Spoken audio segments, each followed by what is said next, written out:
पवित्र पिता, स्वर्गीय पिता,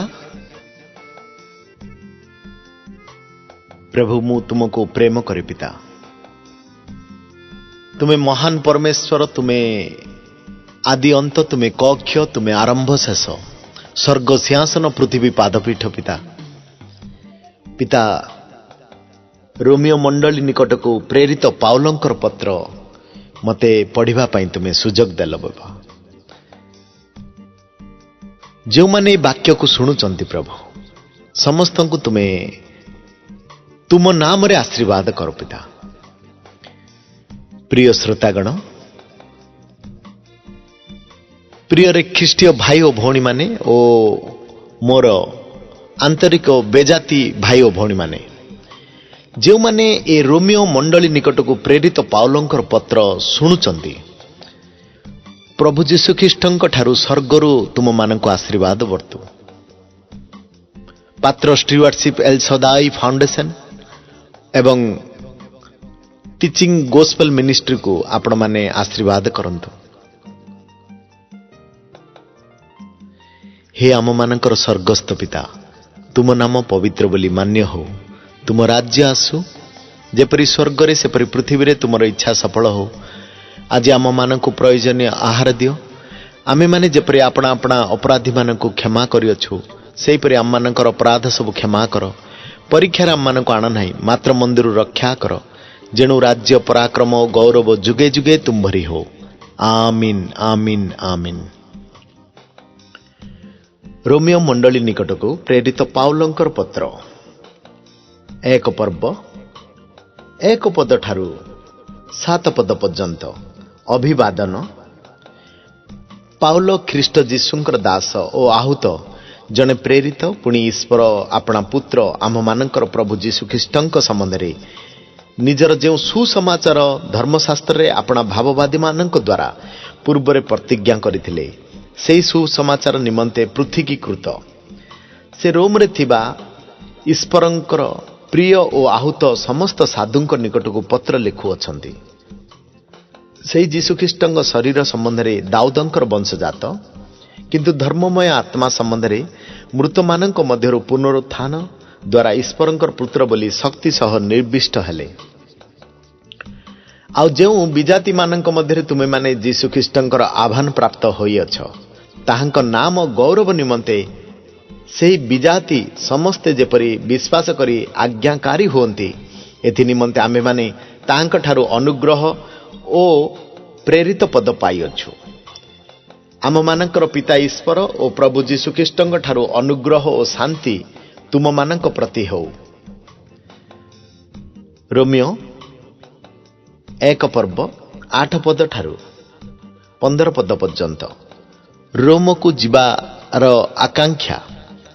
रोम को जीवार आकांक्षा प्रथम तुम मानकर विश्वासर सुसंवाद जे समुदाय जगत रे सुना जाउअछि, एति निमंते मु तुम्भ समस्तंक सकाशे जीशु ख्रीष्टଙ୍କ द्वारा मोर ईश्वरंकर धन्यवाद देउछि। कारण जेपरि कौनसी प्रकार एते दिन परे ईश्वरंक इच्छा हेले तुम मानक निकट को जीवा पाई मु थरे सुजोग पाई पारे। एथि निमंते मु किपरि निरंतर तुम मानक नाम उल्लेख करी मोर समस्त प्रार्थना रे सर्वदा निवेदन करी आसुअछि, से विषय जो ईश्वर को मु मोर आत्मा दे तांक पुत्रंक सुसमाचार सेवा करे, से मोहर साक्षी अटंती। जेणु तुमे माने जेपरि स्थिरीकृत होई पारो, सेतिपाई मु तुम मानक कौनसी आत्मिक दान देवा निमंते तुम मानक सहित साक्षात करने को एकांत इच्छा करुअछि। बरं जेपरि तुम मानकर ओ मोहर उभय पक्षर विश्वास द्वारा मु तुम मानक मध्य तुम मानक सहित उत्साह प्राप्त हुए। हे भाई माने, अवशिष्ट बेजाति मानक मध्य जे प्रकारे तुम मानक मध्य सुधा से प्रकारे मु जेपरि किछि फल प्राप्त होई पारे, सेति निमंते तुम मानक निकट को जीवा पाई मु जे थर को थर मनस्थ करिथिली, किंतु ए पर्यंत बाधा प्राप्त होई आसी अछि। से विषय जे तुमे माने अज्ञ थाओ, यह मोर इच्छा नुहे। ग्रीक की बर्बर, शिक्षित कि अशिक्षित समस्तंक निकटरे मुरुणी। अतएव रोमवासी जे तुमे माने ତୁମମାନଙ୍କ ନିକଟରେ ମଧ୍ୟ ସୁସମାଚାର ପ୍ରଚାର କରିବାକୁ ମୁଁ ଇଚ୍ଛୁକ ଅଟେ। ରୋମିଓ 1 ପର୍ବ 16 ପଦ ଠାରୁ 17। ସୁସମାଚାରର ଶକ୍ତି। କାରଣ ମୁଁ ସୁସମାଚାର ସମ୍ବନ୍ଧରେ ଲଜ୍ଜାବୋଧ କରେ ନାହିଁ, ଯେଣୁ ତାହା ପ୍ରତ୍ୟେକ ବିଶ୍ୱାସୀ ପକ୍ଷରେ ପରିତ୍ରାଣ ନିମନ୍ତେ ଈଶ୍ୱରଙ୍କର ଶକ୍ତି ଅଟେ। ପ୍ରଥମତଃ ଜିହୁଦୀ ପକ୍ଷରେ ଆଉ ମଧ୍ୟ ଗ୍ରୀକ୍ ପକ୍ଷରେ। ସେଥିରେ ତ ଈଶ୍ୱରଙ୍କ ଦତ୍ତ ଧାର୍ମିକତା ପ୍ରକାଶିତ ହେଉଅଛି, ତାହା ବିଶ୍ୱାସମୂଳକ ଓ ବିଶ୍ୱାସଜନକ। ଯେପରି ଲେଖା ଅଛି, ଧାର୍ମିକ ବିଶ୍ୱାସ ଦ୍ୱାରା ବଞ୍ଚିବ। ରୋମିଓ 1 ପର୍ବ 18 ପଦ ଠାରୁ 32 ପଦ ପର୍ଯ୍ୟନ୍ତ। ମନୁଷ୍ୟ ଜାତିର ପାପ, ମନୁଷ୍ୟ ଜାତିର ପାପ। କାରଣ ଯେଉଁ ଲୋକମାନେ ଅଧର୍ମରେ ସତ୍ୟକୁ ପ୍ରତିରୋଧ କରନ୍ତି, ସେମାନଙ୍କ ସମସ୍ତ ଅପବିତ୍ରତା ଓ ଅଧର୍ମ ବିରୁଦ୍ଧରେ ସ୍ୱର୍ଗରୁ ଈଶ୍ୱରଙ୍କର କ୍ରୋଧ ପ୍ରକାଶିତ ହେଉଅଛି। ଯେଣୁ ଈଶ୍ୱର ସମ୍ବନ୍ଧରେ ଯାହା ଜ୍ଞାତବ୍ୟ, ତାହା ସେମାନଙ୍କର ଅନ୍ତରରେ ପ୍ରକାଶିତ ହେଉଅଛି। ଈଶ୍ୱର ତ ସେମାନଙ୍କ ନିକଟରେ ତାହା ପ୍ରକାଶ କରିଅଛନ୍ତି। ଜଗତର ସୃଷ୍ଟି କାଳବିଧି, ତାହାଙ୍କର ଅଦୃଶ୍ୟ ଗୁଣ ସମୂହ, ଅର୍ଥାତ୍ ତାହାଙ୍କର ଅନାଦି ଅନନ୍ତ ଶକ୍ତି ଓ ଈଶ୍ୱରତ୍ୱ ସୃଷ୍ଟ ବସ୍ତୁଗୁଡ଼ିକ ଦ୍ୱାରା ବୋଧଗମ୍ୟ ହୋଇ ସ୍ରଷ୍ଟ ରୂପେ ପ୍ରତୀୟମାନ ହେଉଅଛି। ଯେପରି ସେମାନଙ୍କର ଉତ୍ତର ଦେବାର ବାଟ ନଥାଏ, କାରଣ ସେମାନେ ଈଶ୍ୱରଙ୍କୁ ଜାଣି ତାହାକୁ ଈଶ୍ୱର ବୋଲି ଗୌରବ ଦେଲେ ନାହିଁ କି ଧନ୍ୟବାଦ ଦେଲେ ନାହିଁ, କିନ୍ତୁ ଆପଣା ଆପଣା ଅସାର ତର୍କ ବିତର୍କରେ ଜଡ଼ିତ ହେଲେ ଓ ସେମାନଙ୍କର ଅବୋଧ ମନ ଅନ୍ଧକାରମୟ ହେଲା। ନିଜ ନିଜକୁ ଜ୍ଞାନୀ ବୋଲି ମନେକରି ସେମାନେ ମୂର୍ଖ ହେଲେ। ପୁଣି ଅକ୍ଷୟ ଈଶ୍ୱରଙ୍କର ଗୌରବକୁ କ୍ଷୟଣୀୟ ମନୁଷ୍ୟ, ପକ୍ଷୀ, ଚତୁଷ୍ପଦ ପ୍ରାଣୀ, ସରୀସୃପ ପାଦୀଙ୍କ ଆକୃତିଯୁକ୍ତ ପ୍ରତିମାରେ ପରିଣତ କଲେ। ଏଣୁ ଈଶ୍ୱର ସେମାନଙ୍କର ହୃଦୟର କୁ ଅଭିଳାଷା ଅନୁସାରେ ସେମାନଙ୍କୁ ଅସୁଚିତାରେ ସମର୍ପଣ କଲେ, ଯେପରି ସେମାନଙ୍କର ଶରୀର ପରସ୍ପର ଦ୍ୱାରା କୁଳିଷିତ ହୁଏ। କାରଣ ସେମାନେ ଈଶ୍ୱରଙ୍କର ସତ୍ୟ ପରିବର୍ତ୍ତେ ମିଥ୍ୟା ଗ୍ରହଣ କଲେ ଓ ସୃଷ୍ଟାଙ୍କ ପରିବର୍ତ୍ତେ ସୃଷ୍ଟ ବସ୍ତୁର ପୂଜା ଓ ସେବା କଲେ। ସେ ଯୁଗେ ଯୁଗେ ଧନ୍ୟ। ଆମେନ୍। ଏହି କାରଣରୁ ଈଶ୍ୱର ସେମାନଙ୍କୁ ଜଘନ୍ୟ ପାପ ବୃତ୍ତିରେ ସମର୍ପଣ କଲେ। କାରଣ ସେମାନଙ୍କର ସ୍ତ୍ରୀମାନେ ସ୍ୱାଭାବିକ ବ୍ୟବହାର ପରିବର୍ତ୍ତେ ଅସ୍ୱାଭାବିକ ବ୍ୟବହାର କଲେ। ପୁଣି ସେହିପରି ପୁରୁଷମାନେ ମଧ୍ୟ ସ୍ୱାଭାବିକ ସ୍ତ୍ରୀ ସଙ୍ଗ ପରିତ୍ୟାଗ କରି ପରସ୍ପର ଆପଣା ଆପଣା କାମ ନଳରେ ଦୁଗ୍ଧ ହେଲେ। ପୁରୁଷ ସହିତ ପୁରୁଷର କୁଚିତ କର୍ମ କଲେ। ପୁଣି ଆପଣା ଆପଣାଠାରେ ସ୍ୱ ଭ୍ରଷ୍ଟତାର ସମୁଚିତ ପ୍ରତିଫଳ ପାଇଲେ। ଆଉ ଯେପରି ସେମାନେ ଈଶ୍ୱର ବିଷୟକ ଜ୍ଞାନ ଗ୍ରହଣ କରିବାକୁ ଅସ୍ୱୀକୃତ ହେଲେ, ସେହିପରି ଈଶ୍ୱର ଅନୁଚିତ କର୍ମ କରିବା ନିମନ୍ତେ ସେମାନଙ୍କୁ ଭ୍ରଷ୍ଟ ମତିରେ ସମର୍ପଣ କଲେ। ସେମାନେ ସର୍ବପ୍ରକାର ଅଧର୍ମ, ଦୁଷ୍ଟତା, ଲୋଭ, ହିଂସା, ଈର୍ଷା, ବଧ, ବିବାଦ, ଛଳ ଓ ମନ୍ଦତାରେ ପରିପୂର୍ଣ୍ଣ। ସେମାନେ କର୍ଣ୍ଣେଜପ, ନିନ୍ଦକ, ଈଶ୍ୱରଙ୍କର ଘୃଣ୍ୟ, ଅତ୍ୟାଚାରୀ, ଦାମ୍ଭିକ, ଅହଙ୍କାରୀ, ଦୁଷ୍ଟ କର୍ମର ଉତ୍ପାଦକ, ପିତାମାତାଙ୍କର ଅନାଜ୍ଞବହ, ନିର୍ବୋଧ, ନିୟମ ଭଗ୍ନକାରୀ, ସ୍ୱାଭାବିକ ସ୍ନେହରହିତ ଓ ନିର୍ଦ୍ଦୟ ଅଟନ୍ତି। ଯେଉଁମାନେ ଏପରି ଆଚରଣ କରନ୍ତି, ସେମାନେ ଯେ ମୃତ୍ୟୁର ଯୋଗ୍ୟ, ଈଶ୍ୱରଙ୍କର ଏହି ବିଧାନ ସେମାନେ ଜାଣିଲେ ସୁଦ୍ଧା କେବଳ ଯେ ଏହି ପ୍ରକାର ଆଚରଣ କରନ୍ତି ତାହା ନୁହେଁ, କିନ୍ତୁ ଏପରି ଆଚରଣ କରୁଥିବା ଲୋକମାନଙ୍କ ପକ୍ଷ ଆନନ୍ଦରେ ସମର୍ଥନ କରନ୍ତି। ରୋମିଓ 2 ପର୍ବ 1 ପଦ ଠାରୁ 11 ପଦ ପର୍ଯ୍ୟନ୍ତ।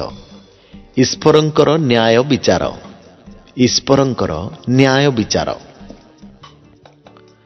ଅତଏବ ହେ ମନୁଷ୍ୟ, ବିଚାର କରୁଥାଉ ଯେ ତୁମ୍ଭେ ଯେ କେହି ହୁଅ, ତୁମର ଉତ୍ତର ଦେବାର ବାଟ ନାହିଁ। କାରଣ ଯେଉଁ ବିଷୟରେ ତୁମ୍ଭେ ଅନ୍ୟର ବିଚାର କରୁଥାଉ, ସେହି ବିଷୟରେ ତୁମ୍ଭେ ଆପଣାକୁ ଦୋଷୀ କରୁଥାଉ। ଯେଣୁ ବିଚାର କରୁଥାଉ ଯେ ତୁମ୍ଭେ ନିଜେ ସେହି ପ୍ରକାର କର୍ମ କରୁଥାଉ। ଆଉ ଯେଉଁମାନେ ଏହି ପ୍ରକାର କର୍ମ କରନ୍ତି, ସେମାନଙ୍କ ବିରୁଦ୍ଧରେ ଈଶ୍ୱରଙ୍କର ବିଚାର ଯେ ନ୍ୟାୟ ସଙ୍ଗତ, ଏହା ଆମ୍ଭେମାନେ ଜାଣୁ। ଆଉ ହେ ମନୁଷ୍ୟ, ଯେଉଁମାନେ ଏହି ପ୍ରକାର କର୍ମ କରନ୍ତି, ସେମାନଙ୍କ ବିଚାର କରି ଆପେ ସେହି ପ୍ରକାର କରୁଥାଉ ଯେ ତୁମ୍ଭେ ଈଶ୍ୱରଙ୍କ ବିଚାରରୁ ପଳାୟନ କରିପାର ବୋଲି କ'ଣ ମନେ କରୁଅଛ? କିମ୍ବା ଈଶ୍ୱରଙ୍କର କୃପା ଯେ ତୁମ୍ଭକୁ ମନ ପରିବର୍ତ୍ତନ ଆଡ଼କୁ ଘେନି ଯିବାକୁ ଚେଷ୍ଟା କରେ, ଏହା ନ ଜାଣି ତୁମେ କି ତାହାଙ୍କର କୃପା, ଧୈର୍ଯ୍ୟ ଓ ଚିର ସହିଷ୍ଣୁତା ରୂପ ଧନ ସବୁ ତୁଚ୍ଛ କରୁଅଛ? କିନ୍ତୁ ତୁମ୍ଭେ ଆପଣା କଠିନ ଓ ଅପବର୍ତ୍ତିତ ହୃଦୟ ଅନୁସାରେ ଯେଉଁଦିନ ଈଶ୍ୱରଙ୍କର ନ୍ୟାୟ ବିଚାର ପ୍ରକାଶ ପାଇବ, ସେହି କ୍ରୋଧର ଦିନରେ ନିଜ ପାଇଁ କ୍ରୋଧ ସଞ୍ଚୟ କରୁଅଛ।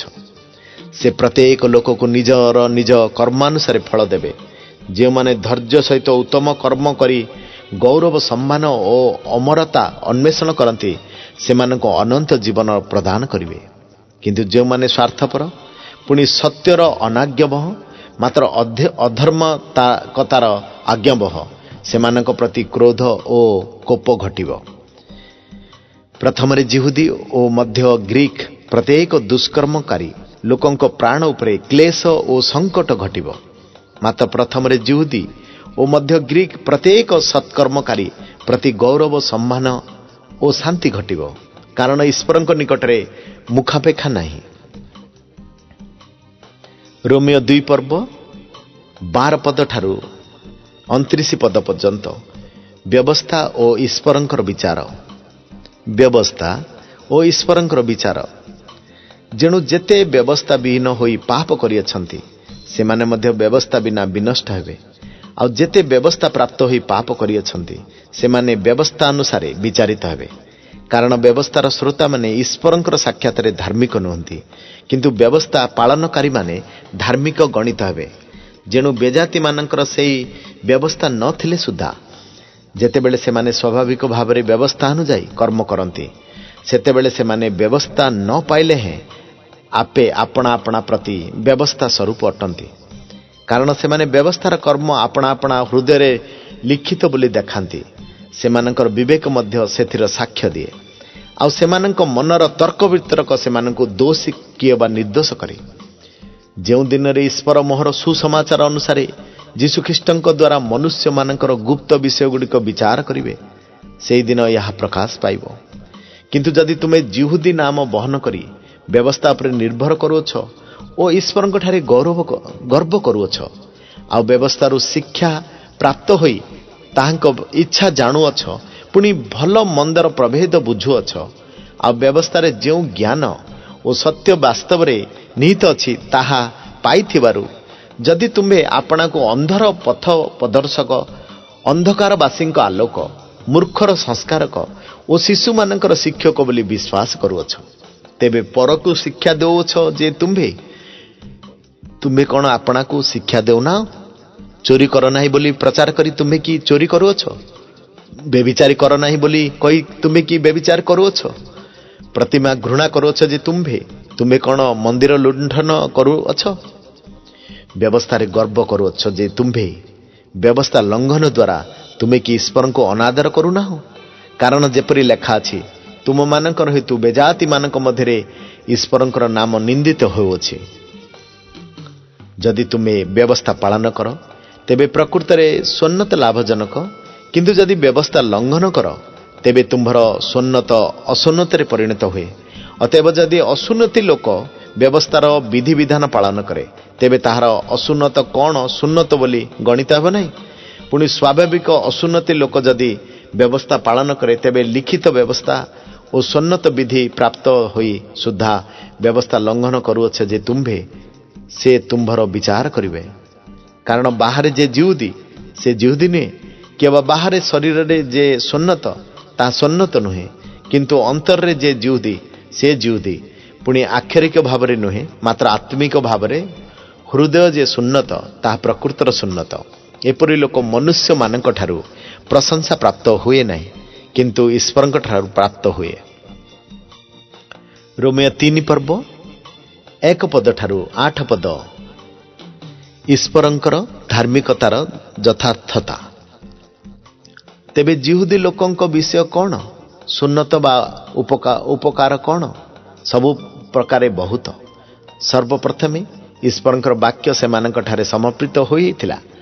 ତେବେ କ'ଣ ଯଦି କେହି ଅବିଶ୍ୱସ୍ତ ହେଲେ, ସେମାନଙ୍କର ଅବିଶ୍ୱସ୍ତା କ'ଣ ଈଶ୍ୱରଙ୍କର ବିଶ୍ୱସ୍ତତାକୁ ନିଷ୍ଫଳ କରିବ? ତା କେବେ ହିଁ ନ ହେଉ। ବରଂ ପ୍ରତ୍ୟେକ ମନୁଷ୍ୟ ମିଥ୍ୟାବାଦୀ ହେଉ, କିନ୍ତୁ ଈଶ୍ୱର ସତ୍ୟ ବୋଲି ସ୍ୱୀକାର କରାଯାଉ। ଯେପରି ଲେଖା ଅଛି, ତୁମ୍ଭେ ଆପଣା ବାକ୍ୟରେ ଧାର୍ମିକ ବୋଲି ଜଣାଯିବ, ପୁଣି ବିଚାରିତ ହେବା ସମୟରେ ବିଜୟୀ ହେବ। କିନ୍ତୁ ଯଦି ଆମମାନଙ୍କର ଅଧାର୍ମିକତା ଈଶ୍ୱରଙ୍କର ଧାର୍ମିକତା ସହ ପ୍ରମାଣ କରେ, ତେବେ ଆମେମାନେ କ'ଣ କହିବା? ଯେଉଁ ଈଶ୍ୱର କ୍ରୋଧରେ ପ୍ରତିଫଳ ଦିଅନ୍ତି ସେ କିଏ ଅଧାର୍ମିକ? ମୁଁ ମନୁଷ୍ୟ ଭାବରେ କହୁଅଛି, ତାହା କେବେ ହିଁ ନ ହଉ, କାରଣ ତାହା ହେଲେ ଈଶ୍ୱର କିପରି ଜଗତର ବିଚାର କରିବେ? କିନ୍ତୁ ଯଦି ମୋହର ମିଥ୍ୟା ଦ୍ୱାରା ଈଶ୍ୱରଙ୍କର ସତ୍ୟ ତାହାଙ୍କ ଗୌରବ ନିମନ୍ତେ ପ୍ରଚୁର ଭାବରେ ବୃଦ୍ଧି ପାଇଲା, ତାହେଲେ ମୁଁ ମଧ୍ୟ ଆଉ କାହିଁକି ପାପୀ ବୋଲି ବିଚାରିତ ହେଉଅଛି? ଆଉ ଭଲ ଫଳ ଫଳିବା ନିମନ୍ତେ ଆସ, ମନ୍ଦ କର୍ମ କରୁ। ଏହା ଆମେମାନେ କହୁଅଛୁ ବୋଲି ଯେପରି କେହି କେହି ଆମମାନଙ୍କର ଗ୍ଲାନି କରି କହନ୍ତି, ସେପରି ବା କାହିଁକି ନ କରିବା? ଏମାନଙ୍କର ଦଣ୍ଡ ଯଥାର୍ଥ। ରୋମିଓ 3 ପର୍ବ 9 ପଦ ଠାରୁ 31 ପଦ ପର୍ଯ୍ୟନ୍ତ। କେହି ଧାର୍ମିକ ନୁହନ୍ତି, କେହି ଧାର୍ମିକ ନୁହନ୍ତି। ତେବେ କ'ଣ ଆମେ ମାନେ କି ଅନ୍ୟମାନଙ୍କ ଠାରୁ ଶ୍ରେଷ୍ଠ? ନା କୌଣସି ପ୍ରକାରେ ନୁହେଁ, କାରଣ ଜିହୁଦୀ ଓ ଗ୍ରୀକ୍ ସମସ୍ତେ ଯେ ପାପର ଅଧୀନ। ଆମେମାନେ ପୂର୍ବରେ ଉଭୟଙ୍କ ବିରୁଦ୍ଧରେ ଏହି ଅଭିଯୋଗ କରିଅଛୁ। ଯେପରି ଲେଖା ଅଛି, ଧାର୍ମିକ କେହି ନାହିଁ, ନା ଜଣେ ସୁଦ୍ଧା ନାହିଁ। ଯେ ବୁଝେ ଏପରି କେହି ନାହିଁ, ଯେ ଈଶ୍ୱରଙ୍କର ଅନ୍ୱେଷଣ କରେ ଏପରି ଜାଣେ ନାହିଁ। ସେମାନେ ସମସ୍ତେ ବିପଥରେ ଯାଇଅଛନ୍ତି, ଏକ ସଙ୍ଗରେ ଅକର୍ମଣ୍ୟ ହୋଇଅଛନ୍ତି। ଯେ ସତ୍କର୍ମ କରେ ଏପରି କେହି ନାହିଁ, ନା ଏପରି ଜଣେ ହେଲେ ନାହିଁ। ସେମାନଙ୍କ କଣ୍ଠ ଉନ୍ମୁକ୍ତ ସମାଧି, ସେମାନେ ଆପଣା ଆପଣା ଜିହ୍ବାରେ ଛଳନା ଅଛନ୍ତି। ସେମାନଙ୍କର ଓଷ୍ଠ ତଳେ କାଳସର୍ପର ବିଷ ଅଛି। ସେମାନଙ୍କର ମୁଖ ଅଭିଶାପ ଓ କଟୁତାରେ ପୂର୍ଣ୍ଣ। ସେମାନଙ୍କର ପାଦ ରକ୍ତପାତ କରିବାକୁ ଦ୍ରୁତଗାମୀ। ସେମାନଙ୍କ ପଥରେ ବିନାଶ ଓ କ୍ଲେଶ, ପୁଣି ଶାନ୍ତିର ପଥ ସେମାନେ ଜାଣନ୍ତି ନାହିଁ। ଈଶ୍ୱରଙ୍କ ଭୟ ସେମାନଙ୍କର ଆଖି ଆଗରେ ନଥାଏ। ଆଉ ଆମ୍ଭେମାନେ ତ ଜାଣୁ ଯେ ବ୍ୟବସ୍ଥା ଯାହା ଯାହା କହେ ସେସବୁ ବ୍ୟବସ୍ଥାଧୀନ ଲୋକମାନଙ୍କୁ କହେ, ଯେପରି ପ୍ରତ୍ୟେକ ମୁଖ ବନ୍ଦ କରାଯିବ ଓ ସମସ୍ତ ଜଗତ ଈଶ୍ୱରଙ୍କ ବିଚାରରେ ଦଣ୍ଡନୀୟ ହେବ।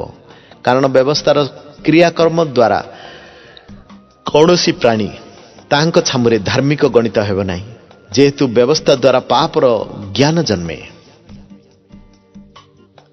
ରୋମିଓ 3 ପର୍ବ ବିଶ୍ୱାସ ଦ୍ୱାରା ଈଶ୍ୱରଙ୍କର ଧାର୍ମିକତା।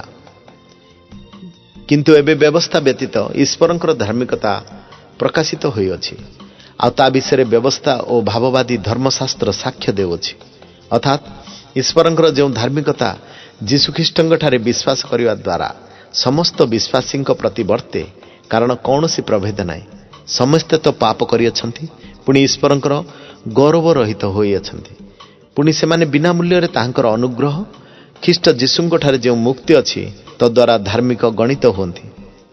ଈଶ୍ୱର ଆପଣା ସହିଷ୍ଣୁତାରେ ପୂର୍ବକୃତ ପାପ ସବୁ ଉପେକ୍ଷା କରିଥିବାରୁ ନିଜ ଧାର୍ମିକତା ପ୍ରକାଶ କରିବା ନିମନ୍ତେ ତାହାଙ୍କୁ ତାଙ୍କ ରକ୍ତରେ ବିଶ୍ୱାସ ଦ୍ୱାରା ପ୍ରାୟଶ୍ଚିତ ବଳି ରୂପେ ପ୍ରଦର୍ଶନ କରିଅଛନ୍ତି। ପୁଣି ବର୍ତ୍ତମାନ କାଳରେ ଆପଣା ଧାର୍ମିକତା ପ୍ରକାଶ କରିବା ନିମନ୍ତେ ସେ ଏହା କରିଅଛନ୍ତି, ଯେପରି ସେ ସ୍ୱୟଂ ଧାର୍ମିକ ଓ ଯୀଶୁଖ୍ରୀଷ୍ଟଙ୍କଠାରେ ବିଶ୍ୱାସୀକୁ ଧାର୍ମିକ ଗଣନାକାରୀ ବୋଲି ପ୍ରକାଶିତ ହୁଅନ୍ତି। ତେବେ ଗର୍ବ କେଉଁଠାରେ? ତାହା ଦୂରୀକୃତ ହେଲା କି ପ୍ରକାର ବ୍ୟବସ୍ଥା ଦ୍ୱାରା? କ'ଣ କ୍ରିୟାକର୍ମର ବ୍ୟବସ୍ଥା ଦ୍ୱାରା, ନା ବିଶ୍ୱାସର ବ୍ୟବସ୍ଥା ଦ୍ୱାରା? ତେବେ ଆମମାନଙ୍କର ମୀମାଂସା ଏହି ମନୁଷ୍ୟ ବ୍ୟବସ୍ଥାର କ୍ରିୟାକ୍ରମ ବ୍ୟତୀତ ବିଶ୍ୱାସ ଦ୍ୱାରା ଧାର୍ମିକ ଗଣିତ ହୁଏ। କିମ୍ବା ଈଶ୍ୱର କି କେବଳ ଜିହୁଦୀମାନଙ୍କର ଈଶ୍ୱର? ସେ କି ବିଜାତିମାନଙ୍କର ମଧ୍ୟ ଈଶ୍ୱର ନୁହନ୍ତି? ହଁ, ବିଜାତିମାନଙ୍କର ମଧ୍ୟ, କାରଣ ଈଶ୍ୱର ତ ଏକ, ଆଉ ସେ ବିଶ୍ୱାସ ହେତୁ ସୁନ୍ନତିକୁ ଓ ବିଶ୍ୱାସ ଦ୍ୱାରା ଅସୁନ୍ନତିକୁ ଧାର୍ମିକ ଗଣିବେ। ତେବେ ଆମେମାନେ କି ବିଶ୍ୱାସ ଦ୍ୱାରା ବ୍ୟବସ୍ଥାକୁ ଲୋପ କରିଅଛୁ? ତା କେବେ ହିଁ ନ ହେଉ, ବରଂ ଆମେମାନେ ବ୍ୟବସ୍ଥାକୁ ସଂସ୍ଥାପନ କରୁଅଛୁ। ରୋମିଓ 4 ପର୍ବ ଆବ୍ରାହମଙ୍କ ଆଦର୍ଶ। ତେବେ ଶରୀର ଅନୁସାରେ ଆମମାନଙ୍କର ପିତୃପୁରୁଷ ଆବ୍ରାହମ କ'ଣ ପାଇଅଛନ୍ତି ବୋଲି ଆମେମାନେ କହିବା? କାରଣ ଆବ୍ରାହମ ଯଦି କ୍ରିୟାକ୍ରମ ଦ୍ୱାରା ଧାର୍ମିକ ଗଣିତ ହେଲେ, ତେବେ ତାହାଙ୍କ ଗର୍ବର କାରଣ ଅଛି, କିନ୍ତୁ ଈଶ୍ୱରଙ୍କ ନିକଟରେ ନୁହେଁ। କାରଣ ଶାସ୍ତ୍ର କ'ଣ କୁହେ?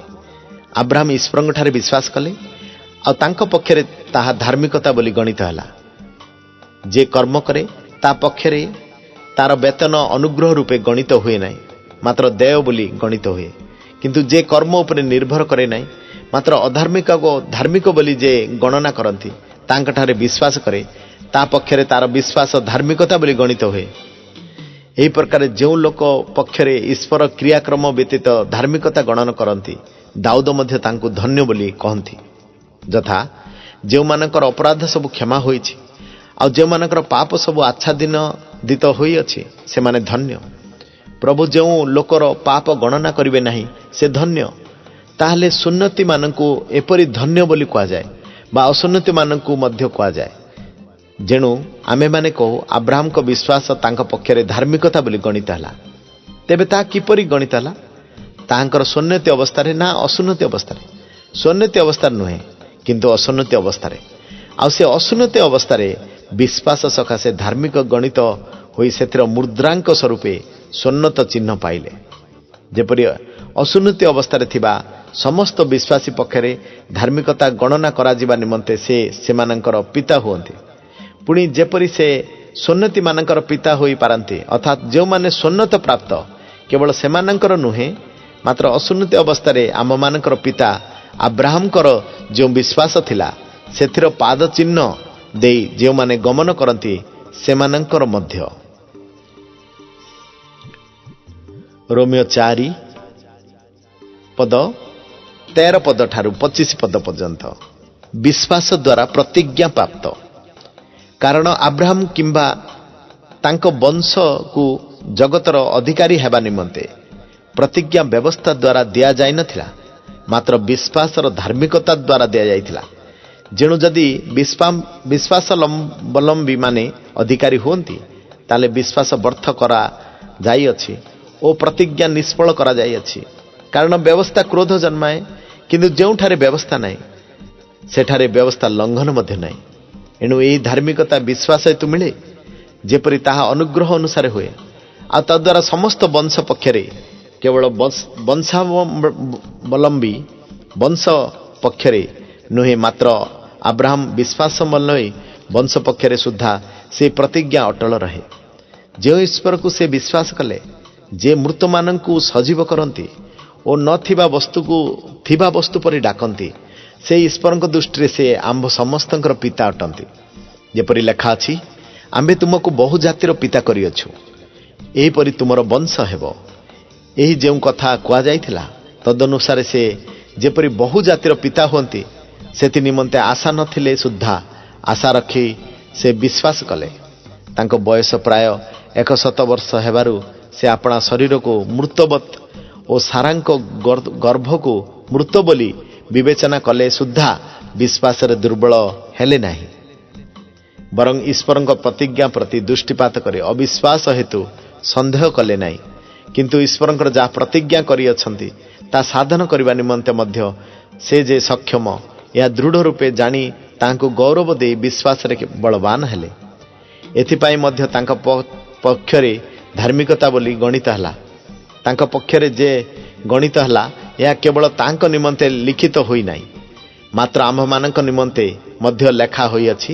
କାରଣ ଯେ ଆମମାନଙ୍କର ପ୍ରଭୁ ଯୀଶୁଙ୍କୁ ମୃତମାନଙ୍କ ମଧ୍ୟରୁ ଉତ୍ଥାପନ କଲେ, ତାଙ୍କଠାରେ ବିଶ୍ୱାସ କରୁଅଛୁ ଯେ ଆମ୍ଭେମାନେ ଆମମାନଙ୍କ ପକ୍ଷରେ ମଧ୍ୟ ତାହା ଗଣିତ ହେବ। ସେହି ଯୀଶୁ ଆମମାନଙ୍କର ଅପରାଧ ନିମନ୍ତେ ସମର୍ପିତ ହେଲେ, ପୁଣି ଆମେମାନେ ଧାର୍ମିକ ଗଣିତ ହେବା ନିମନ୍ତେ ଉତ୍ଥାପିତ ହେଲେ।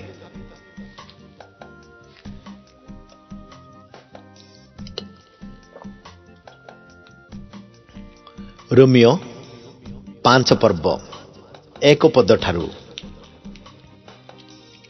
11 ପର୍ଯ୍ୟନ୍ତ। ବିଶ୍ୱାସ ଦ୍ୱାରା ଈଶ୍ୱରଙ୍କ ସହ ଶାନ୍ତି। ବିଶ୍ୱାସ ଦ୍ୱାରା ଈଶ୍ୱରଙ୍କ ସହ ଶାନ୍ତି।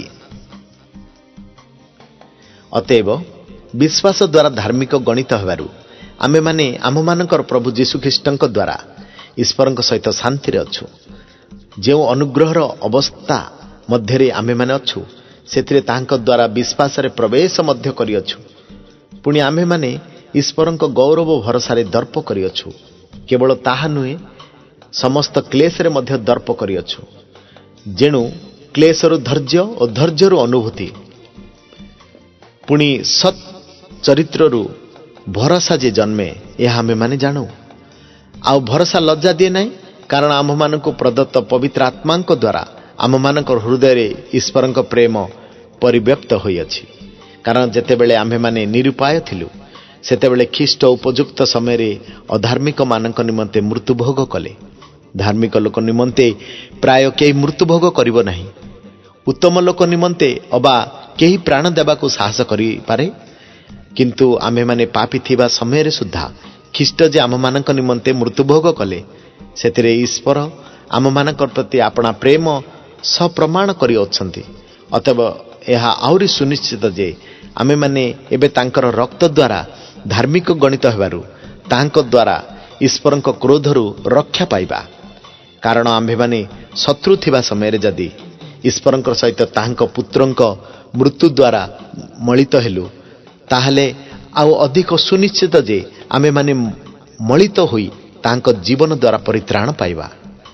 ପୁଣି କେବଳ ତାହା ନୁହେଁ, କିନ୍ତୁ ଆମମାନଙ୍କର ଯେଉଁ ପ୍ରଭୁ ଯୀଶୁ ଖ୍ରୀଷ୍ଟଙ୍କ ଦ୍ୱାରା ଆମେମାନେ ଏବେ ମଳିନ ଲାଭ କରିଅଛୁ, ତାହାଙ୍କ ଦ୍ୱାରା ଆମେମାନେ ଈଶ୍ୱରଙ୍କଠାରେ ଦର୍ପ ମଧ୍ୟ କରୁଅଛୁ। ରୋମିଓ 5 ପର୍ବ 12 ପଦ ଠାରୁ 21 ପଦ। ଅତଏବ ଆଦାମଙ୍କ ଦ୍ୱାରା ମୃତ୍ୟୁ ଓ ଖ୍ରୀଷ୍ଟଙ୍କ ଦ୍ୱାରା ଜୀବନ। ଆଦାମଙ୍କ ଦ୍ୱାରା ମୃତ୍ୟୁ, ଖ୍ରୀଷ୍ଟଙ୍କ ଦ୍ୱାରା ଜୀବନ। ଅତଏବ ଯେପରି ଜଣେ ଲୋକ ଦ୍ୱାରା ପାପ ଓ ପାପ ଦ୍ୱାରା ମୃତ୍ୟୁ ଜଗତରେ ପ୍ରବେଶ କଲା, ଆଉ ସେହି ପ୍ରକାର ମୃତ୍ୟୁ ସମସ୍ତ ଲୋକଙ୍କ ପ୍ରତି ଘଟିଲା, ଯେଣୁ ସମସ୍ତେ ତ ପାପ କଲେ। କାରଣ ବ୍ୟବସ୍ଥା ପର୍ଯ୍ୟନ୍ତ ପାପ ଜଗତରେ ଥିଲା, କିନ୍ତୁ ବ୍ୟବସ୍ଥା ନଥିଲେ ପାପ ଗଣାଯାଏ ନାହିଁ। ତଥାପି ଯେଉଁମାନେ ଆଦାମଙ୍କ ଆଜ୍ଞା ଲଙ୍ଘନ ସଦୃଶ୍ୟ ପାପ କରିନଥିଲେ, ଆଦାମଙ୍କ ଠାରୁ ମୂଷାଙ୍କ ପର୍ଯ୍ୟନ୍ତ ସେମାନଙ୍କ ଉପରେ ସୁଦ୍ଧା ମୃତ୍ୟୁ ରାଜତ୍ୱ କରୁଥିଲା। ଯାହାଙ୍କ ଆଗମନ କଥା ଥିଲା, ଆଦାମ ତାହାଙ୍କର ପ୍ରତିରୂପ। କିନ୍ତୁ ଅପରାଧ ଯେପରି ଅନୁଗ୍ରହ ଦାନ ମଧ୍ୟ ଯେ ସେହିପରି ତାହା ନୁହେଁ। କାରଣ ଯଦି ଜଣଙ୍କର ଅପରାଧ ଦ୍ୱାରା ଅନେକ ମୃତ୍ୟୁ ଭୋଗ କଲେ, ତାହେଲେ ଈଶ୍ୱରଙ୍କର ଅନୁଗ୍ରହ ଓ ଜଣେ ମନୁଷ୍ୟଙ୍କର ଅର୍ଥାତ୍ ଯୀଶୁଖ୍ରୀଷ୍ଟଙ୍କର ଅନୁଗ୍ରହର ଦାନ ଅନେକଙ୍କ ପ୍ରତି ଅଧିକ ପ୍ରଚୁର ହେଲା। ଆଉ ଜଣେ ପାପ କରିବାରୁ ଯେପରି ଫଳ ହେଲା, ଏହି ଦାନର ଫଳ ସେହିପରି ନୁହେଁ। କାରଣ ଜଣଙ୍କର ହେତୁ ଯେଉଁ ବିଚାର, ସେଥିର ଫଳ ଦଣ୍ଡାଜ୍ଞ ହେଲା। କିନ୍ତୁ ଅନେକଙ୍କ ଅପରାଧ ସ୍ଥଳେ ଯେଉଁ ଅନୁଗ୍ରହ ଦାନ, ସେଥିର ଫଳ ଧାର୍ମିକ ଗଣନା ହେଲା। ଯେଣୁ ଯଦି ଜଣଙ୍କର ଅପରାଧରେ ସେହି ଜଣଙ୍କ ଦ୍ୱାରା ମୃତ୍ୟୁ ରାଜତ୍ୱ କଲା, ତେବେ ଯେଉଁମାନେ ଅନୁଗ୍ରହ ଓ ଧାର୍ମିକତା ଦାନର ପ୍ରଚୁରତା ପ୍ରାପ୍ତ ହୁଅନ୍ତି, ସେମାନେ ଏକ ବ୍ୟକ୍ତି ଅର୍ଥାତ୍ ଯୀଶୁଖ୍ରୀଷ୍ଟଙ୍କ ଦ୍ୱାରା ଆହୁରି ଅଧିକ ରୂପେ ଜୀବନରେ ରାଜତ୍ୱ କରିବେ। ଅତଏବ ଜଣଙ୍କର ଅପରାଧ ଫଳସ୍ୱରୂପେ ଯେପରି ସମସ୍ତ ମନୁଷ୍ୟ ପ୍ରତି ଦଣ୍ଡାଜ୍ଞ ଘଟିଲା, ସେହିପରି ମଧ୍ୟ ଜଣଙ୍କର ଧାର୍ମିକତାର କର୍ମର ଫଳସ୍ୱରୂପେ ସମସ୍ତ ମନୁଷ୍ୟଙ୍କ ପ୍ରତି ଜୀବନଦାୟକ ଧାର୍ମିକ ଗଣନା ଘଟିଲା। କାରଣ ଯେପରି ଜଣଙ୍କର ଅନାଜ୍ଞାବହତା ଦ୍ୱାରା ଅନେକ ପାପୀ ହେଲେ, ସେହିପରି ମଧ୍ୟ ଜଣଙ୍କର ଆଜ୍ଞାବହତା ଦ୍ୱାରା ଅନେକ ଧାର୍ମିକ ହେଲେ। ଏହା ଛଡ଼ା ବ୍ୟବସ୍ଥା ମଧ୍ୟ ପ୍ରବେଶ କଲା, ଯେପରି ଅପରାଧ ଅଧିକ ହୁଏ। କିନ୍ତୁ ଯେଉଁଠାରେ ପାପ ଅଧିକ ହେଲା, ସେଠାରେ ଅନୁଗ୍ରହ ଆହୁରି ଅତି ଅଧିକ ହେଲା। ଯେପରି ପାପ ଯେ ପ୍ରକାର ମୃତ୍ୟୁରେ ରାଜତ୍ୱ କରିଥିଲା, ସେପରି ଅନୁଗ୍ରହ ମଧ୍ୟ ଆମମାନଙ୍କ ପ୍ରଭୁ ଯୀଶୁଖ୍ରୀଷ୍ଟଙ୍କ ଦ୍ୱାରା ଅନନ୍ତ ଜୀବନଦାୟକ ଧାର୍ମିକତା ଦାନ କରି ରାଜତ୍ୱ କରିବ। ରୋମିଓ 6 ପର୍ବ 1 ପଦ ଠାରୁ 14 ପଦ ପର୍ଯ୍ୟନ୍ତ। ପାପ ପ୍ରତି ମୃତ, ଈଶ୍ୱରଙ୍କର ପ୍ରତି ସଜୀବ। ପାପ ପ୍ରତି ମୃତ, ଈଶ୍ୱରଙ୍କ ପ୍ରତି ସଜୀବ। ତେବେ ଆମ୍ଭେମାନେ କ'ଣ କରିବା? ଅନୁଗ୍ରହ ଯେପରି ପ୍ରଚୁର ହୁଏ, ଏଥିପାଇଁ କି ପାପରେ ରହିଥିବା ତାହା କେବେ ହିଁ ନ ହେଉ। ପାପ ପ୍ରତି ମୃତ୍ୟୁ ଯେ ଆମେମାନେ ସେଥିରେ କିପରି ଆଉ ଜୀବନ କାଟିବା? ଆମେମାନେ ଯେତେ ଲୋକ ଖ୍ରୀଷ୍ଟ ଯୀଶୁଙ୍କ ଠାରେ ବାପ୍ତିଜିତ ହୋଇଅଛୁ, ସମସ୍ତେ ଯେ ତାହାଙ୍କ ମରଣରେ ବାପ୍ତିଜିତ ହୋଇଅଛୁ, ଏହା କି ତୁମେମାନେ ଜାଣ ନାହିଁ? ଅତଏବ ଆମେମାନେ ବାପ୍ତିସ୍ମ ଦ୍ୱାରା ମରଣରେ ତାହାଙ୍କ ସହିତ ସମାଧି ପ୍ରାପ୍ତ ହୋଇଅଛୁ, ଯେପରି ଖ୍ରୀଷ୍ଟ ପିତାଙ୍କ ଗୌରବ ଦ୍ୱାରା ମୃତମାନଙ୍କ ମଧ୍ୟରୁ ଯେଉଁ ପ୍ରକାରେ ଉତ୍ଥାପିତ ହେଲେ, ଆମେମାନେ ମଧ୍ୟ ସେ ପ୍ରକାରେ ଜୀବନର ନୂତନ ଭାବରେ ଆଚରଣ କରୁ। କାରଣ ଯଦି ଆମେମାନେ ତାହାଙ୍କ ମୃତ୍ୟୁର ସଦୃଶ୍ୟରେ ମୃତ୍ୟୁଭୋଗ କରି ତାହାଙ୍କ ସହିତ ଏକୀଭୂତ ହୋଇଅଛୁ, ତାହେଲେ ନିଶ୍ଚୟ ତାହାଙ୍କର ପୁନରୁତ୍ଥାନର ସଦୃଶ୍ୟରେ ମଧ୍ୟ ଉତ୍ଥିତ ହୋଇ ତାହାଙ୍କ ସହିତ ଏକୀଭୂତ ହେବା। ଯେପରି ଆମ୍ଭେମାନେ ଆଉ ପାପର ଦାସତ୍ୱରେ ନ ରହୁ, ଏଥିପାଇଁ ପାପର ଶରୀର ବିନଷ୍ଟ ହେବା ନିମନ୍ତେ ଆମମାନଙ୍କ ପୁରାତନ ସ୍ୱଭାବ ଯେ ତାହାଙ୍କ ସହିତ କ୍ରୁଶରେ ହତ ହୋଇଅଛି, ଏହା ତ ଆମେମାନେ ଜାଣୁ। କାରଣ ଯେ ମରିଅଛନ୍ତି ସେ ପାପରୁ ମୁକ୍ତ ହୋଇଅଛନ୍ତି। କିନ୍ତୁ ଆମେମାନେ ଯଦି ଖ୍ରୀଷ୍ଟଙ୍କ ସହିତ ମରିଅଛୁ, ତାହେଲେ ଆମେମାନେ ଯେ ତାହାଙ୍କ ସହିତ ମଧ୍ୟ ବଞ୍ଚିବା, ଏହା ଆମେମାନେ ବିଶ୍ୱାସ କରୁ। ଖ୍ରୀଷ୍ଟ ମୃତ୍ୟୁଙ୍କ ମଧ୍ୟରୁ ଉତ୍ଥାପିତ ହେବାରୁ ଯେ ଆଉ କେବେ ମରିବେ ନାହିଁ, ଏହା ତ ଆମେମାନେ ଜାଣୁ। ତାହାଙ୍କ ଉପରେ ମୃତ୍ୟୁର ଆଉ କର୍ତ୍ତୃତ୍ୱ ନାହିଁ। କାରଣ ସେ ଯେଉଁ ମୃତ୍ୟୁଭୋଗ କଲେ, ତଦ୍ୱାରା ସେ ଏକାଥରକେ ପାପ ପ୍ରତି ମୃତ୍ୟୁ ହେଲେ। କିନ୍ତୁ ସେ ଯେଉଁ ଜୀବନରେ ଜୀବିତ, ସେଥିରେ ସେ ଈଶ୍ୱରଙ୍କ ପ୍ରତି ଜୀବିତ ଅଟନ୍ତି। ସେହି ପ୍ରକାର ତୁମେମାନେ ମଧ୍ୟ ଆପଣା ଆପଣାକୁ ପାପ ପ୍ରତି ମୃତ, କିନ୍ତୁ ଖ୍ରୀଷ୍ଟ ଯୀଶୁଙ୍କ ସହଭାଗିତାରେ ଥାଇ ଈଶ୍ୱରଙ୍କ ପ୍ରତି ଜୀବିତ ବୋଲି ଗଣନା କର। ଅତଏବ ପାପ ତୁମମାନଙ୍କର ମର୍ତ୍ତ୍ୟ ଶରୀରରେ ରାଜତ୍ୱ ନ କରୁ। ତାହା କଲେ ତୁମେମାନେ ସେଥିର କୁଭିଳାସ ଗୁଡ଼ାକର ସହବର୍ତ୍ତୀ ହେବ। କିମ୍ବା ଆପଣା ଆପଣାର ଅଙ୍ଗ ପ୍ରତ୍ୟଙ୍ଗକୁ ଅଧାର୍ମିକତାର ଅସ୍ତ୍ରଶସ୍ତ୍ର ରୂପେ ପାପ ନିକଟରେ ସମର୍ପଣ କର ନାହିଁ, କିନ୍ତୁ ମୃତମାନଙ୍କ ମଧ୍ୟରୁ ଜୀବିତ ହେଲା ପରେ ଆପଣା ଆପଣାକୁ ଈଶ୍ୱରଙ୍କ ନିକଟରେ ସମର୍ପଣ କର। ପୁଣି ଆପଣା ଆପଣା ଅଙ୍ଗ ପ୍ରତ୍ୟଙ୍ଗକୁ ଧାର୍ମିକତାର ଅସ୍ତ୍ରଶସ୍ତ୍ର ରୂପେ ଈଶ୍ୱରଙ୍କ ନିକଟରେ ସମର୍ପଣ କର। କାରଣ ପାପ ତୁମମାନଙ୍କ ଉପରେ କର୍ତ୍ତୃତ୍ୱ କରିବ ନାହିଁ, ଯେଣୁ ତୁମେମାନେ ବ୍ୟବସ୍ଥାର ଅଧୀନ ନୁହଁ, ମାତ୍ର ଅନୁଗ୍ରହର ଅଧୀନ ଅଟ।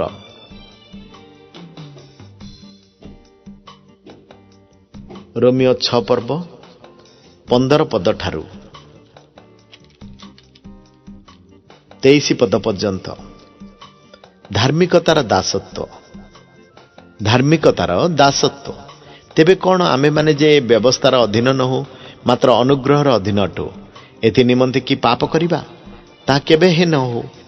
ମୃତ୍ୟୁଜନକ ପାପ କିମ୍ବା ଧାର୍ମିକତା ଜନକ ଆଜ୍ଞାବହତା, ଏହା ମଧ୍ୟରୁ ଯାହା ନିକଟରେ ତୁମେମାନେ ଆଜ୍ଞାବହ ହେବା ନିମନ୍ତେ ଆପଣା ଆପଣାକୁ ଦାସ ରୂପେ ସମର୍ପଣ କର, ଅର୍ଥାତ୍ ଯାହାର ଆଜ୍ଞା ପାଳନ କର, ତାହାର ଯେ ତୁମେମାନେ ଦାସ ଅଟ, ଏହା କ'ଣ ଜାଣ ନାହିଁ? କିନ୍ତୁ ଈଶ୍ୱରଙ୍କର ଧନ୍ୟବାଦ ହେଉ ଯେ ତୁମେମାନେ ଯେଉଁମାନେ ପୂର୍ବରେ ପାପର ଦାସ ଥିଲ, ଏବେ ଯେଉଁ ଶିକ୍ଷାର ଆଦର୍ଶ ନିକଟରେ ସମର୍ପିତ ହେଉଅଛ, ହୃଦୟ ସହିତ ସେଥିର ଆଜ୍ଞାବହ ହୋଇଅଛ। ପୁଣି ପାପରୁ ମୁକ୍ତ ହୋଇ ଧାର୍ମିକତାର ଦାସ ହୋଇଅଛ। ତୁମମାନଙ୍କର ମାନବୀୟ ଦୁର୍ବଳତା ହେତୁ ମୁଁ ମନୁଷ୍ୟ ଭାବରେ କହୁଛି, ତୁମେମାନେ ଯେପରି ଅଧର୍ମ ନିମନ୍ତେ ଆପଣା ଆପଣା ଅଙ୍ଗ ପ୍ରତ୍ୟଙ୍ଗଙ୍କୁ ଅଶୁଚିତା ଓ ଅଧର୍ମ ନିକଟରେ ଦାସ ରୂପେ ସମର୍ପଣ କରିଥିଲ, ସେହିପରି ଏବେ ଆପଣା ଆପଣା ଅଙ୍ଗ ପ୍ରତ୍ୟଙ୍ଗଙ୍କୁ ପବିତ୍ରତା ନିମନ୍ତେ ଧାର୍ମିକତା ନିକଟରେ ଦାସ ରୂପେ ସମର୍ପଣ କର। କାରଣ ତୁମେମାନେ ପାପର ଦାସ ଥିବା ସମୟରେ ଧାର୍ମିକତା ସମ୍ବନ୍ଧରେ ସ୍ୱାଧୀନ ଥିଲ। ତେବେ ସେହି ସମୟରେ ତୁମମାନଙ୍କ କି ଫଳ ଥିଲା? ଯେ ସମସ୍ତ ବିଷୟରେ ତୁମେମାନେ ଏବେ ଲଜ୍ଜାବୋଧ କରୁଅଛ, କେବଳ ସେତିକି ମାତ୍ର। ସେହି ସମସ୍ତଙ୍କର ପରିମାଣ ତ ମୃତ୍ୟୁ। କିନ୍ତୁ ଏବେ ପାପର ଅଧୀନତାରୁ ମୁକ୍ତ ହୋଇ ଈଶ୍ୱରଙ୍କର ଦାସ ହେବାରୁ ତୁମେମାନେ ପବିତ୍ରତା ଉଦ୍ଦେଶ୍ୟରେ ଫଳ ପାଉଅଛ, ଆଉ ଏଥିର ପରିମାଣ ଅନନ୍ତ ଜୀବନ। କାରଣ ପାପର ବେତନ ମୃତ୍ୟୁ, କିନ୍ତୁ ଈଶ୍ୱରଙ୍କର ଅନୁଗ୍ରହ ଦାନ ଆମମାନଙ୍କ ପ୍ରଭୁ ଖ୍ରୀଷ୍ଟ ଯୀଶୁଙ୍କର ସହଭାଗିତାରେ ଅନନ୍ତ ଜୀବନ ଅଟେ। ରୋମିଓ 7 ପର୍ବ 1 ପଦ ଠାରୁ 6 ପଦ ପର୍ଯ୍ୟନ୍ତ। ବ୍ୟବସ୍ଥାରୁ ମୁକ୍ତ। ହେ ଭାଇମାନେ, ମନୁଷ୍ୟ ଯେ ପର୍ଯ୍ୟନ୍ତ ଜୀବିତ ଥାଏ, ସେ ପର୍ଯ୍ୟନ୍ତ ବ୍ୟବସ୍ଥା ଯେ ତାହାର ଉପରେ କର୍ତ୍ତୃତ୍ୱ କରେ, ଏହା ତୁମେମାନେ କ'ଣ ଜାଣ ନାହିଁ? ମୁଁ ତ ବ୍ୟବସ୍ଥା ଜାଣିବା ଲୋକମାନଙ୍କୁ କହୁଅଛି। ସ୍ୱାମୀ ଯେ ପର୍ଯ୍ୟନ୍ତ ଜୀବିତ ଥାଏ, ସେ ପର୍ଯ୍ୟନ୍ତ ସ୍ତ୍ରୀ ସ୍ୱାମୀ ସହିତ ବ୍ୟବସ୍ଥା ଦ୍ୱାରା ଆବଦ୍ଧ ଥାଏ। କିନ୍ତୁ ସ୍ୱାମୀ ମରିଗଲେ ସ୍ତ୍ରୀ ସ୍ୱାମୀର ବ୍ୟବସ୍ଥାରୁ ମୁକ୍ତ ହୁଏ। ଅତଏବ ସ୍ୱାମୀ ବଞ୍ଚି ଥାଉ ଥାଉ ସ୍ତ୍ରୀ ଯଦି ଅନ୍ୟ ପୁରୁଷ ସହିତ ସଂଯୁକ୍ତ ହୁଏ, ତାହେଲେ ତାକୁ ବ୍ୟଭିଚାରିଣୀ ବୋଲି କୁହାଯିବ। କିନ୍ତୁ ଯଦି ସ୍ୱାମୀ ମରିଯାଏ, ତେବେ ସ୍ତ୍ରୀ ବ୍ୟବସ୍ଥାରୁ ମୁକ୍ତ ହୁଏ। ଆଉ ଯଦି ସେ ଅନ୍ୟ ପୁରୁଷ ସହିତ ସଂଯୁକ୍ତ ହୁଏ, ତାହେଲେ ସେ ବ୍ୟଭିଚାରିଣୀ ହୁଏ ନାହିଁ।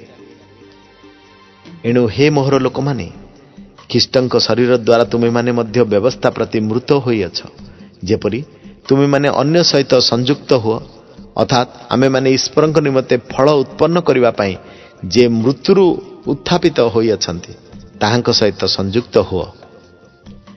କାରଣ ଯେତେବେଳେ ଆମ୍ଭେମାନେ ଶରୀରର ବଶରେ ଥିଲୁ ସେତେବେଳେ ବ୍ୟବସ୍ଥା ଦ୍ୱାରା ପାପାଭିଳାଷ ଗୁଡ଼ାକ ଆମ୍ଭମାନଙ୍କର ଅଙ୍ଗ ପ୍ରତ୍ୟଙ୍ଗ ମଧ୍ୟରେ ମୃତ୍ୟୁ ନିମନ୍ତେ ଫଳ ଉତ୍ପନ୍ନ କରିବାକୁ କାର୍ଯ୍ୟ ସାଧନ କରୁଥିଲା।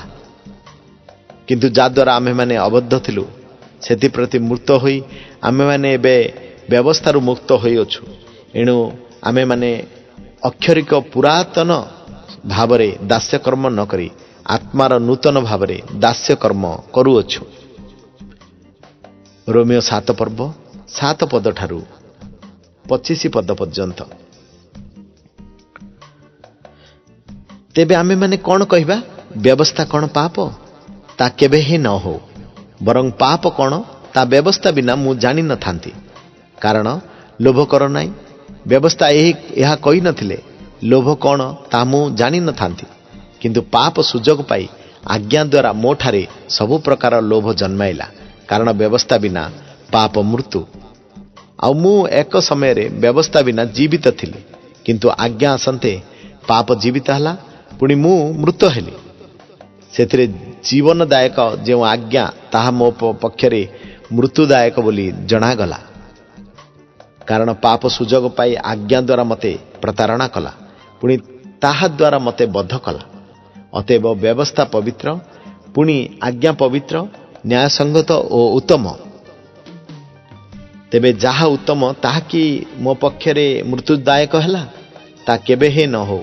କିନ୍ତୁ ପାପ ମୃତ୍ୟୁଦାୟକ ହେଲା, ଯେପରି ଯାହା ଉତ୍ତମ ତାହା ଦେଇ ମୋ ପ୍ରତି ମୃତ୍ୟୁ ସାଧନ କରିବା ଦ୍ୱାରା ପାପ ବୋଲି ପ୍ରକାଶ ପାଏ।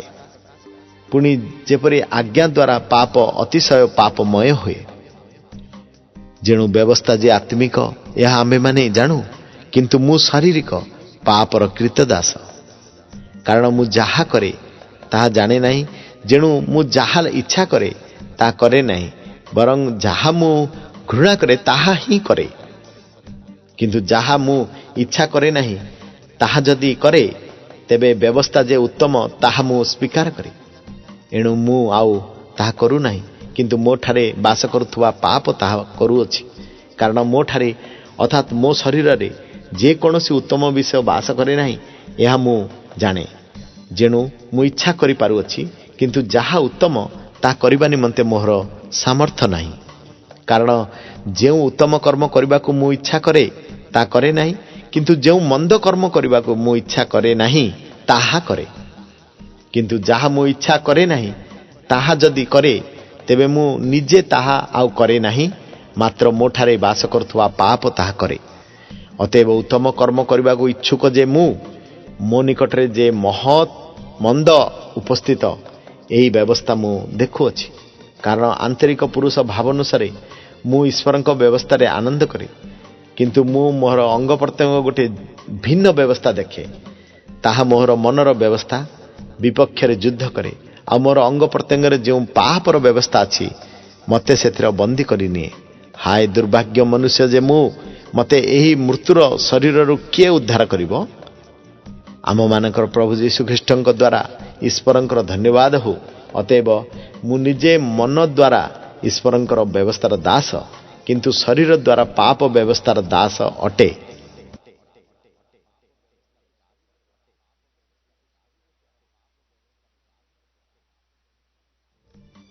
ରୋମିଓ